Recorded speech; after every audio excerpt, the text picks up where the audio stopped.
Risk of Rain 2. It sat in my Steam library for years. This week I gave it a shot. Why did I not play this sooner?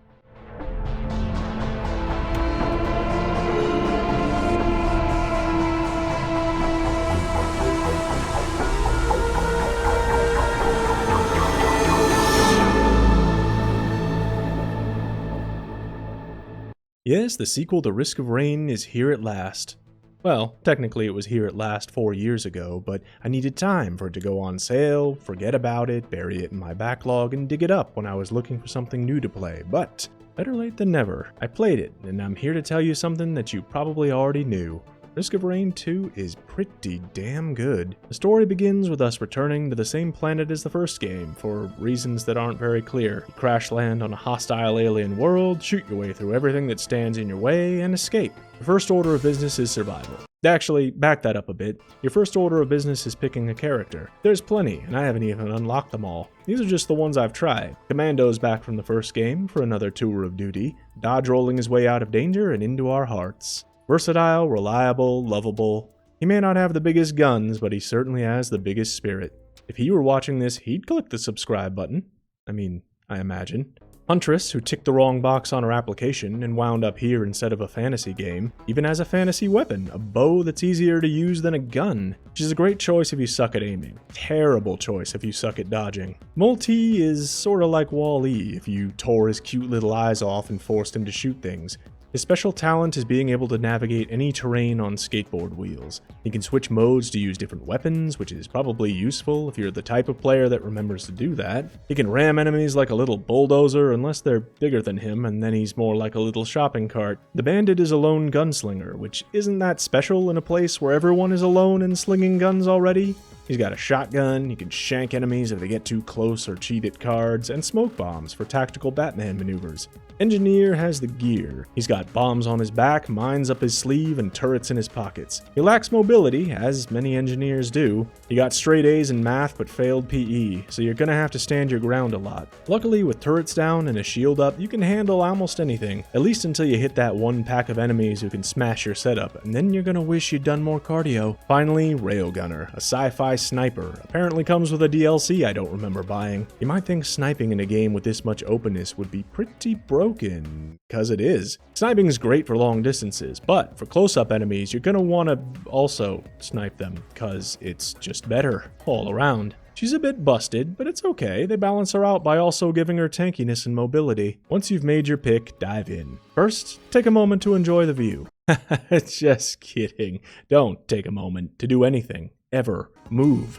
Move immediately, move constantly, because the clock is always ticking. It's ticking before you even step out of your escape pod. It's ticking while you're being indecisive. It's ticking while you're fighting bosses, and the more time that passes, the harder the game gets. The whole planet is one big hornet's nest, perpetually getting more and more stirred up. Get moving, get killing, get money, get items, get to the teleporter, get out of there. Step 1 is going to be finding stuff to kill. The typical Risk of Rain enemies return. Got your flying jellyfish, bipedal lizards, floating frowny faces. I wonder why these guys look sad. Maybe it's because they're on fire. Yeah, I guess that would be a bummer. Special shout out to these imps who will follow you halfway across the map to throw hands. God damn, bro, do I owe you money? Occasionally you'll get elite enemies that'll show up in a variety of flavors, like Icy Cool Ranch, Spicy Flames, Healing Lime, Purple.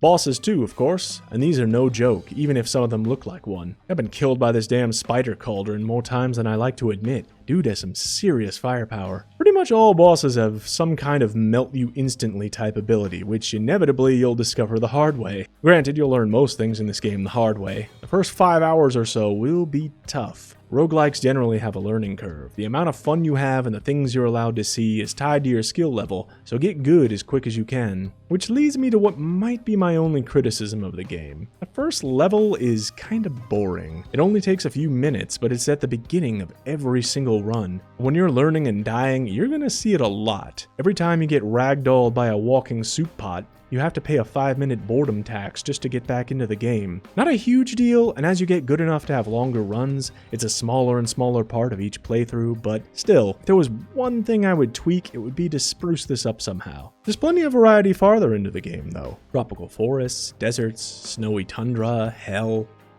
All pretty good, except for this mushroom area. Oh, you can bounce on mushrooms. Cute. Fun. Where is the teleporter? Don't just race for the end goal though. You need to find gear. Most of your power comes from the items you find. You can level up too, but that's not gonna cut it. If you can, try to get a relative balance of speed, damage, and defense. Neglect any of those and you're going to have problems. Too little damage and you're rocking pea shooters while the enemies have artillery. Too little speed and you'll never win the race against time that is this game. Too little defense, well, how many times do we have to learn this lesson? Once in a blue moon, you'll hit the jackpot and get a legendary item. These can change your whole run and make you pretty damn OP in the right circumstances. Nah, Colonel Drone Men. Hey Colonel, there's someone I want you to meet. If you live long enough, the ramp up in power gets pretty nuts. By the end of a run, you'll be packing enough firepower to melt anything, including your graphics card. Beyond that, not much else to say. The music is nice and soothing, maybe a little too soothing. It does not give you the sense of urgency you need. Story is fine, probably. I'm still not sure what it is. Maybe it's in one of these books I keep picking up. Even after all the time I've put into it, there's still things to discover. Mysteries I haven't solved. Still haven't figured out what this fuel array does. All I know is that it blows up and kills me every time I've picked it up. Can someone comment what that's for? I'm afraid to touch it now. All this to say, I had a good time with Risk of Rain 2. It's phenomenal and honestly a huge leap up from the first game. I know that's not necessarily a fair comparison. The first game has its charm and you can't really compare a 2D platformer to a 3D third-person shooter one-to-one, but this is better. So much better, in my opinion. And who knows what the future will bring. They're still adding stuff. It just got a patch last month. Maybe we'll even get Risk of Rain 3 someday. It seems the formula is adding one more dimension each game, so I expect Risk of Rain 3 will have you exploring a giant tesseract. Should be a good time. Anyway, you can get Risk of Rain 2 for less than $10 on sale. I'd definitely recommend it.